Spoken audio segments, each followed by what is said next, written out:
Hello बच्चों, कैसे हैं आप लोग। जैसे कि आप लोगों ने फर्स्ट यूनिट स्टार्ट की थी, अब हम लोग सीबीएसई की बात करें चाहे आरबीएसई की बात करें, दोनों की जो फर्स्ट यूनिट है वो है रिप्रोडक्शन इन एंजियोस्पर्मिक प्लांट।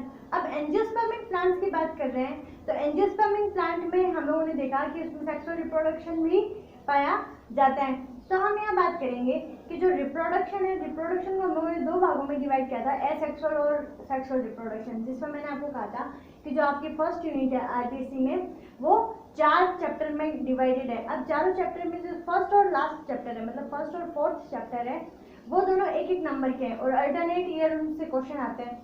अब यहाँ हम बात करेंगे एसेक्सुअल रिप्रोडक्शन की। तो फर्स्ट और फोर्थ चैप्टर है वो दोनों चैप्टर किससे रिलेटेड है, एसेक्सुअल रिप्रोडक्शन से, और जो सेकंड और थर्ड है वो सेक्सुअल रिप्रोडक्शन पे, जिसमें हम लोग एंजियोस्पर्मिंग में कैप्सुला फ्लावर के बारे में स्टडी करेंगे। अब हम यहाँ बताते हैं कि जैसे एसेक्सुअल रिप्रोडक्शन है, एसेक्सुअल रिप्रोडक्शन में हम लोगों ने कल डिफरेंस देखा था, तो उसी के साथ में आपको ये समझ में आ गया होगा कि उसकी डेफिनेशन क्या होगी या उसके फीचर्स वगैरह हैं वो क्या होंगे। तो मैं आपको थोड़ा सा एक बार वापस रिवाइज करवा देती हूँ कि जो एसेक्सुअल रिप्रोडक्शन है उसको अलैंगिक जनन कहा जाता है। अलैंगिक जनन जिसमें गैमेट्स का फॉर्मेशन नहीं होगा, उसमें गैमेट्स का फ्यूजन भी नहीं होगा, उसमें किसी भी टाइप का मेयोसिस नहीं पाया जाएगा। तो मैंने यहाँ पे लिखा है ग्रासिस इज इक्वल टू कोई भी न्यू इंडिविजुअल बन रहा है। अब ग्रासिस का एग्जांपल इसलिए लिया क्योंकि हम लोग प्लांट्स में एसेक्सुअल रिप्रोडक्शन पढ़ रहे हैं। तो यहाँ से ग्रासिस से विदाउट एनी गैमेट्स, मतलब कोई भी गैमेट नहीं बन रहा, गैमेट नहीं बना तो मतलब उसमें कोई भी मेयोसिस नहीं पाया जा रहा, अर्धसूत्रीय विभाजन है वो नहीं पाया जा रहा, ना ही किसी फर्टिलाइजेशन, मतलब अर्धसूत्रीय विभाजन नहीं होगा, गैमेट्स नहीं बनेंगे तो उनका फ्यूजन कहाँ से होगा, उनमें निषेचन है वो नहीं पाया जाएगा। तो उससे कोई भी न्यू इंडिविजुअल बन रहा है, कोई भी नई संतति बन रही है, ऑफ स्प्रिंग बन रही है, तो उसको क्या बोलते हैं हम लोग, एसेक्सुअल रिप्रोडक्शन बोलते हैं। अब एसेक्सुअल रिप्रोडक्शन है तो एसेक्सुअल रिप्रोडक्शन आप लोगों ने 10th क्लास तक जो टर्म यूज किया है उस टर्म को थोड़ा सा मॉडिफाई कर दिया है यहाँ पे। अब मॉडिफाई करके इसका नाम क्या लिख दिया, एपोमिक्सिस, जिसको हिंदी में कहेंगे असंजनन।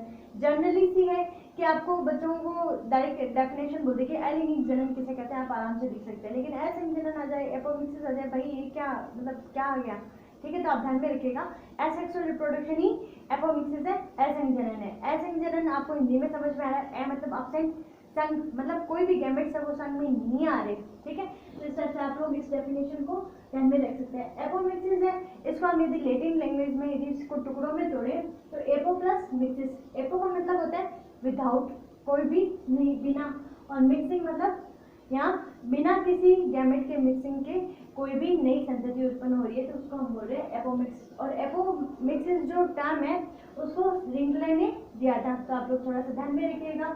उसके बाद हम बात करते हैं, जैसे हम लोगों ने कल देखा था कि जो भी न्यू इंडिविजुअल बन रहा है वो पेरेंट के क्या होगा, एकदम सेम होगा, उसका आइडेंटिकल की कॉपी होगा। तो यहाँ हम लोग देखते हैं कि offsprings are genetically and morphological similar. Genetically का मतलब होता है अनुवांशिकी, अनुवांशिकी मतलब जो भी जीन की सीक्वेंस पेरेंट में चल रही है वही जीन की सीक्वेंस कहाँ चलेगी, संतति में चलेगी। और उसी के साथ में हम यदि बात करें मॉर्फोलॉजिकल मतलब आकारिकी रूप से, तो आकार भी क्या होगा, जैसा पेरेंट का है वैसा ही वहाँ पे जो भी ऑफस्प्रिंग है उसका रहेगा। तो आकारिकी, संरचनात्मक, यहाँ हम इसको बोले कि जो अनुवांशिकी है उनसे जो सिमिलर रहेंगे वो क्या रहेंगे, एसेक्सुअल रिप्रोडक्शन में रहेंगे।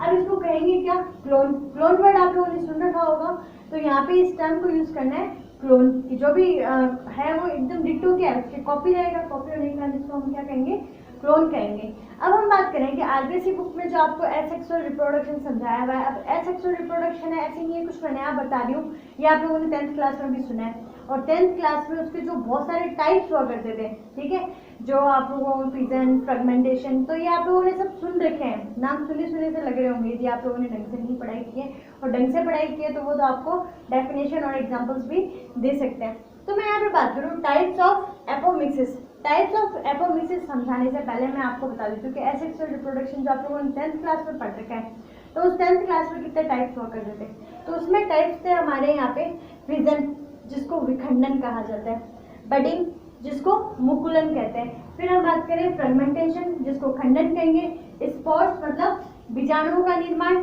और यहाँ पे वेजिटेटिव प्रोपेगेशन जो कायिक प्रवर्धन होता है। तो ये पांचों के पांचों नाम आपके सुने हुए मिलेंगे। अब मैं यहाँ इसको एक्सप्लेन करूँ तो एक्सप्लेन में यहाँ पे जो फिजन रहेगा जो विखंडन कहलाता है हिंदी में, तो उसमें क्या होगा कि कोई भी पेरेंट सेल है और पेरेंट सेल है वो दो टुकड़ों में या दो से अधिक टुकड़ों में टूट जाए और सारे टुकड़े हैं वो अलग अलग न्यू इंडिविजुअल बना ले। ठीक है, तो उसका मतलब क्या होता है, फिजन या विखंडन। इसको दो भागों में डिवाइड करते हैं, बाइनरी फिजन और मल्टीपल फिजन। बाइनरी का मतलब सिर्फ दो ही भागों में, जिसका एग्जांपल है अमीबा और पैरामीशियम। उसके बाद में मल्टीपल की बात करें तो प्लाज्मोडियम, मोनोसिस्टस, ये क्या है इसके मल्टीपल मीन्स क्या होते हैं, बहुत सारे टुकड़े टूटते हैं और वो सारे टुकड़े अलग अलग जीव को उत्पन्न करते हैं। तो ये होता है फिजन विखंडन। उसके बाद हम बात करें मुकुलन की, तो आप लोगों ने देखा है कि जो हाइड्रा है, ठीक है, हाइड्रा के ऊपर और ट्री जैसी ब्रांचेस निकल जाती है। हाइड्रा एक्चुअल में क्या होता है, एनिमल होता है, सेलेंटेटा में आता है, मैंने आपको पहले भी एक बार क्वेश्चन पूछा हुआ है। तो हाइड्रा के ऊपर जो भी और ब्रांचेस निकल रही है और छोटी छोटी बर्ड्स बन जाती है, उन बर्ड्स को बनना क्या कहलाता है, बडिंग मुकुलन कहलाता है। अब बडिंग है वो तीन टाइप से होती है, एक्सटर्नल भी, इंटरनल भी और टोरुला फेज। अब एक्सटर्नल का मतलब कि एक है, अब इस एक के ऊपर यहाँ पे एक बडिंग होगी, ठीक है। अब वो एक बर्ड है, जब तक मैच्योर हो रही है तब तक वो यही इसी प्लांट या इसी एनिमल से क्या लेगी, न्यूट्रिशन लेगी, फिर अपना अलग सेपरेट लाइफ जिएगी, ठीक है। तो यहाँ पे एक्सटर्नल में एग्जांपल दूं मैं हाइड्रा का। देन हम बात करें इंटरनल, तो आप लोगों ने पोरीफेरा पढ़ा है, तो पोरीफेरा की जो वॉल है, उस वॉल के अंदर जो ओस्टिया ऑस्कुलम थे, तो वहीं पे एक स्पॉन्जिला जो एग्जांपल है, उसमें जेम्यूल फॉर्मेशन हो रहा था। तो जेम्यूल फॉर्मेशन होता है मतलब जो स्पाइनी कांटे जैसी संरचना होती है, उसको यहाँ पे जेम्यूल कहा जाता है। और वो एक्चुअल में क्या होता है, इंटरनल बड होता है, ठीक है, जिससे वो क्या होगा, अपनी न्यू इंडिविजुअल बनाने में हेल्पफुल रहेगा। उसके बाद मैं बात करूँ टोरुला की, ठीक है। टोरुला फेज होती है, उसमें ये है कि एक है कोई भी जीव है, उस जीव पे मतलब बहुत सारी बर्ड्स बन जाए, ठीक है, तो उसको क्या कहेंगे हम, टोरुला अवस्था या टोरुला फॉर्मेशन, ठीक है। तो आप लोग ध्यान में रखिएगा। फिर हम बात करें फ्रेगमेंटेशन। फ्रेगमेंटेशन का मतलब होता है खंडन। अब नॉर्मली क्या है, इसको हिंदी में भी सेम विखंडन, खंडन, फिजन, फ्रेगमेंटेशन। मैम इसमें भी टुकड़े हो रहे हैं, मैम इसमें भी टुकड़े हो रहे हैं, इनमें दोनों में डिफरेंस कैसे करेंगे, ठीक है। तो इनमें डिफरेंस करने का एक तरीका होता है कि यहाँ पे जो विखंडन हो रहा है, ठीक है, अमीबा जिसको अमर कहा जाता है, वो कभी मरता नहीं है।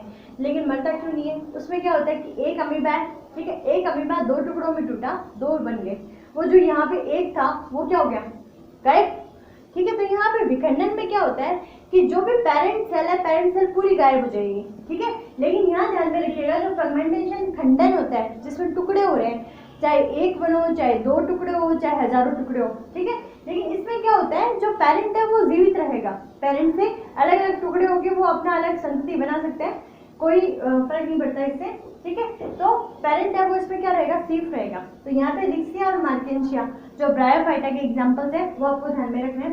उसके बाद में बात करूँ यहाँ पे स्पोर्स की, बीजाणु का निर्माण। आप लोगों ने यदि एल्गी वाला चैप्टर अच्छे से पढ़ा है, तो एल्गी वाले चैप्टर में था कि बीजाणु का फॉर्मेशन हो रहा है, बीजाणु स्पोर फॉर्मेशन। स्पोर फॉर्मेशन है, स्पोर्स क्या होते हैं कि बहुत ही सूक्ष्म होते हैं, बहुत ही छोटे होते हैं और एक कोशिकीय संरचना होती है। जैसे हम लोग गैमेट की स्ट्रक्चर पढ़ते हैं, उसी की जैसे से क्या होती है, स्पोर की संरचना होती है। अब स्पोर पे क्या पाए जाते हैं, यदि फ्लेजिला पाया जाए, फ्लेजिला का वर्क भी आपको ध्यान में होना चाहिए कि फ्लेजिला का काम क्या होता है, किसी भी चीज को गति प्रदान करना। अब फ्लेजिला एब्सेंट है तो वो क्या होगा, अगतिशील। इसी के बेस पे यहाँ पे जो स्पोर्स हैं, और ये ध्यान में रखना, स्पोर्स हमेशा जलीय पादपों में बनते हैं। तो स्पोर्स को दो भागों में डिवाइड कर देते हैं, एक तो जुग यहाँ पे जू स्पोर और एक कोनिडिया, चल बीजाणु और अचल बीजाणु। यदि चल बीजाणु है मतलब उसमें क्या पाया जा रहा है, फ्लेजिला प्रेजेंट है। जो स्पोर्स पे फ्लेजिला प्रेजेंट होने के कारण वो क्या कर सकता है, एक जगह से दूसरी जगह मूव कर सकता है। तो उसके लिए मैंने एग्जांपल लिखा है क्लेमाइडोमोनास, जो शैवाल एल्गी का एग्जांपल है। उसके बाद हम बात करें एचल बीजाणु में कोनिडिया का, तो कोनिडिया फॉर्मेशन है वो आप लोगों ने फंजाई वाले चैप्टर में पढ़ा है, जिसमें एक कोनिडिया है, उसके ऊपर मतलब गोले गोले गोले गोले ऐसे माला जैसी संरचना है वो डेवलप होती जा रही थी। तब पेनिसिलियम इसका एग्जाम्पल रहेगा, तो आप लोग ध्यान में रखिएगा कि यहाँ पे जो स्पोर्स बनते हैं। एंड देन जो हमारा लास्ट टॉपिक रहता है, लास्ट टाइप रहता है, वो रहता है वेजिटेटिव प्रोपेगेशन। वेजिटेटिव प्रोपेगेशन आप लोगों ने सुन रखा है, ठीक है। तो आपके यहाँ पे आरबीसी में जो रहेगा, आरबीसी में यहाँ पे हमें दो ही टाइप्स पढ़ने हैं। ये मैंने आपको सिर्फ एक बार रिवाइज करवाया है और सीबीएसई बुक में है, ये यहाँ पे प्रेजेंट है अभी भी एग्जाम्पल्स के फॉर्म में। और यहाँ से जो क्वेश्चन बनता है वो क्या बनता है कि एक लाइन की डेफिनेशन दे दो भाई और एक लाइन का आपको एग्जाम्पल दे दो। और चाहे तो ये पूछ सकते हैं अमीबा में किस टाइप का, रिप्रोडक्शन होता है। तो इस टाइप से क्या है, क्वेश्चन यहाँ पे एग्जाम्पल से क्वेश्चन पूछ लिया, क्या क्वेश्चन का एग्जाम्पल पूछ लिया, बस एक नंबर से इतना ही क्वेश्चन बनता है। डेफिनेशन पूछ ली तो डेफिनेशन आपको एग्जाम्पल अच्छे से याद है, उसको समझ रखा है तो डेफिनेशन बनाना कोई बड़ी बात नहीं है। उसके बाद हम बात करते हैं कि यहाँ पे टाइप्स ऑफ एपोमिक्सिस। एपोमिक्सिस के हम लोग टाइप्स देखें तो टाइप्स में दो भागों में डिवाइड कर देंगे यहाँ पे, एगेमोस्पर्मी और वेजिटेटिव प्रोपेगेशन। यहाँ पे आपको आरबीएससी में सिर्फ दो ही नाम पढ़ने हैं, एगेमोस्पर्मी और वेजिटेटिव प्रोपेगेशन। अब एगेमोस्पर्मी है, इसको हिंदी में कहते हैं अनिषेक जनन। हिंदी में आराम से नाम समझ में आ रहा है। ए का मतलब क्या होगा, एब्सेंट, गेमो का मतलब गैमेट्स, मतलब गैमेट्स है वो ऑब्सेंट है, फिर भी सी का क्या हो रहा है, फॉर्मेशन हो रहा है, बीज है वो क्या है, बन रहा है। तो यहाँ पे मैंने टुकड़े करके लिखा है यहाँ पे ए का मतलब विदाउट, गैमेट्स का मतलब गैमेट्स और स्पर्म्स का मतलब सीड, मतलब जो सीड का फॉर्मेशन है वो बिना किसी गैमेट्स के यहाँ पे इजीली हो रहा है। जो एसेक्सुअल रिप्रोडक्शन में पढ़ते हैं तो वो भी यही बात होती है, ठीक है। तो यहाँ पे मैंने लिखा है seed are formed without involving fusion of gametes and without, same ही लिख दिया गया यहाँ पे, विदाउट, ठीक है। तो ये आप ध्यान में रखिएगा कि मियोसिस भी नहीं होता, मतलब अर्धसूत्री विभाजन भी नहीं होता, और रिमोको का संलयन भी नहीं होता, और इससे क्या बन जाता है यहाँ पे एगेमोस्पर्मी, बीज का फॉर्मेशन हो जाता है, ठीक है। अब इसके बहुत सारे टाइप्स हैं। इसके टाइप्स क्या है, डिप्लोस्पोरी, एडवेंटिक एम्ब्रियोनी, एपोस्पोरी और पार्थेनोजेनेसिस, जिसको अनिषेक फलन कहेंगे, और पॉलीएम्ब्रियोनी, बहुभ्रूणता। ये जो पांचों के पांचों है, इनसे हमारा फोर्थ चैप्टर बना है, ठीक है। तो यहाँ फर्स्ट चैप्टर में आपको सिर्फ डेफिनेशन मिलेगी अनिषेक जनन की, ठीक है। यहाँ पे सिर्फ आपको क्या पढ़ना है, एगेमोस्पर्मी की डेफिनेशन पढ़नी है। उसके बाद में ये जितने भी टाइप्स है वो आपको फोर्थ चैप्टर में मैं कवर करवा दूंगी, तो आपको सिर्फ अभी इनके नाम ध्यान में रखना है। देन हम बात करते हैं यहाँ पे वेजिटेटिव प्रोपेगेशन की। वेजिटेटिव रिप्रोडक्शन होता है कायिक जनन। अब हम देखते हैं कि हमारे प्लांट है, प्लांट के दो हिस्से होते हैं प्लांट में, एक तो वेजिटेटिव पोर्शन होता है और एक होता है रिप्रोडक्टिव पोर्शन। अब वेजिटेटिव पोर्शन है तो वेजिटेटिव पोर्शन में क्या आएगा, जड़, तना, पत्ती, ठीक है, मतलब रूट, स्टेम और लीव्स है वो किस में आएंगे, हमारे वेजिटेटिव पोर्शन से, वेजिटेटिव पोर्शन से। और जिसको हम रिप्रोडक्टिव पोर्शन बोलते हैं वो होती है फ्लावर स्ट्रक्चर, फ्लावर में जो गैमेट्स बना रहे हैं, ठीक है। तो यहाँ पे फ्लावर को हम रिप्रोडक्टिव स्टेज में रहेंगे, और ये जो सारी चीजें ये क्या है हमारी यहाँ वेजिटेटिव। तो यहाँ लिखा है कि formation of new individual from any vegetative part of plant body, मतलब प्लांट बॉडी के किसी भी वेजिटेटिव पोर्शन से हम क्या कर रहे हैं, नए इंडिविजुअल का फॉर्मेशन कर रहे हैं, तो वो क्या होता है, वेजिटेटिव प्रोपेगेशन। अब यहाँ पे प्रवर्ध की और प्रोपेग्यूल की डेफिनेशन पूछी जाती है। तो प्रवर्ध और प्रोपेग्यूल होता है कि जिस पोर्शन, जिस पार्ट को हम यूज कर रहे हैं, ठीक है।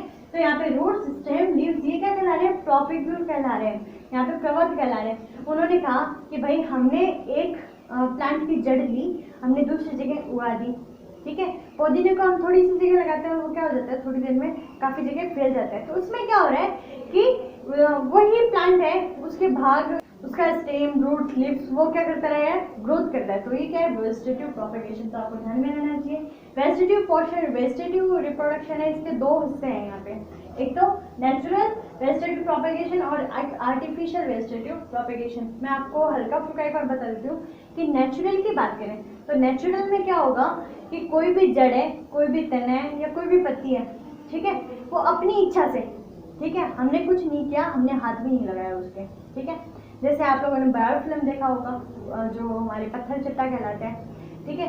तो वो पुदीना हो गया, कोई भी घास होगी, ठीक है, उसको हम थोड़ी सी जगह लगाते हैं, लेकिन वो क्या कर लेते हैं, थोड़ी देर में उस जमीन को काफी कवर कर लेता है, काफी जगह वो उग जाता है। तो उसमें क्या होता है कि उसके लीफ, स्टेम और रूट है वो अपने आप क्या कर रही है, ग्रोथ कर रही है, अपने आप है वो अपना न्यू इंडिविजुअल बना रही है। तो वो नेचुरल है, हम लोग उसमें कुछ नहीं कर रहे। लेकिन यदि हम लोग करें, ठीक है, जैसे कुछ हाइब्रिड्स होते हैं, ठीक है, तो हाइब्रिड्स वगैरह बनाने के लिए क्या करना पड़ता है, आर्टिफिशियल करना पड़ता है। आर्टिफिशियल यदि हम लोग आर्टिफिशियली किसी जैसे रोज का प्लांट लगा हुआ है, तो उस रोज के प्लांट में से मैं एक डाली किसी और के घर लगा हुआ है, मैं एक डाली तोड़ के ले आई और मेरे घर में ले जाके लगा दी, तो वो क्या कर जाएगा, ग्रोथ कर जाएगा। तो इस टाइप का ये क्या होता है, हमारे आर्टिफिशियल वेजिटेटिव रिप्रोडक्शन। अब कई जगह ये जरूरी क्यों होता है, कई जगह ऐसे जरूरी होता है कि कुछ एक्सपेरिमेंट्स हो रहे हैं, ठीक है, और कुछ नए हाइब्रिड्स बनाने, नया संकरण कराने कि भाई एक ही प्लांट है, अब इसे एक ही प्लांट पे मतलब बहुत सारे कलर के फ्लावर्स उगने चाहिए।